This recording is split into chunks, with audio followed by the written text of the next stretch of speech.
Okay, let's talk about breastmilk jaundice. Breastmilk jaundice is a type of neonatal jaundice that occurs in otherwise healthy breastfed infant, typically developing after the first week of life and peak during the second or third week of life. Okay, the pathophysiology is usually associated with the factors in breast milk that affect the bilirubin metabolism and of course the clearance of the bilirubin lah, so leading to a slowing down of the bilirubin breakdown. Okay, so the main pathophysiology of breast milk jaundice are usually because of the presence of the bilirubin deconjugating enzymes. Okay, bilirubin deconjugating enzyme. Okay, so what does it mean? Bilirubin should be conjugated so that it can be excreted lah in the intestine. Okay, but somehow breast milk contain this beta glucuronidase, an enzyme that deconjugate the bilirubin in the intestine. So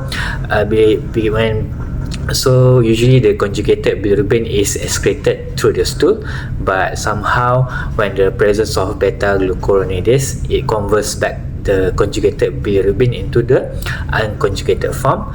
So this unconjugated form of bilirubin in the intestine is reabsorbed into the bloodstream via the enterohepatic circulation lah. So because of the bilirubin is reabsorbed, it increase the bilirubin level lah. Alright, that's basically the main factors that cause the breast milk jaundice. Alright, on top of it, there is also inhibition of hepatic bilirubin conjugation. Somehow in the breast milk also has a certain fatty acid that inhibit the activity of this UGT1A1 or uridine diphosphate glucuronidase. So basically the enzymes that responsible for conjugating bilirubin in the liver. So when the bilirubin become conjugated, so it can be excreted in the intestine. Somehow this reduced conjugation leads to the accumulation of unconjugated bilirubin in the blood, so the bilirubin level in the blood remain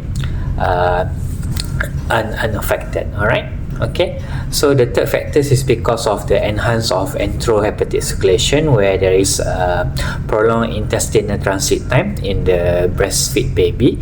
As you know lah, some breastfeed baby may not pass stool for 1 week, 2 weeks lah. So this is basically one of the reason of the prolonged enterohepatic time, intestinal time, so causing reabsorption of the unconjugated bilirubin.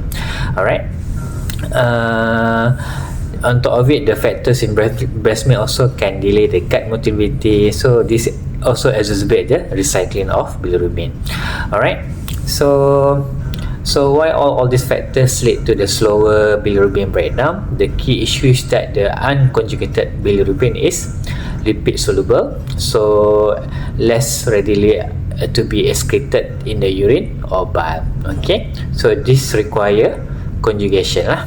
So unconjugated require conjugation to be excreted through the urine and through the stool. Okay, so when the conjugation process is impaired because of the factors that I have mentioned earlier, so the reabsorption is increased, is enhanced, so the overall breakdown and the elimination of your bilirubin are slowed, leading to the prolonged hyperbilirubinemia. Alright, okay, but in the end, what is the main thing about breast milk jaundice is basically it's a benign condition. It's a diagnosis of exclusion. You have to rule out other causes of prolonged jaundice.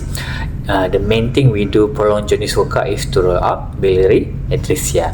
Alright, if you rule out biliary atresia, then we are not worried about this prolonged jaundice, because biliary atresia, there is time frame that you have to catch, meaning you have to basically refer and do operation before 2 months of age, because the prognosis is worse if there is delay in operating of the biliary atresia.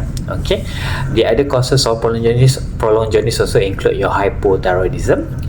If you treat it, if you treat the hypothyroidism, the prolonged jaundice may resolve over time.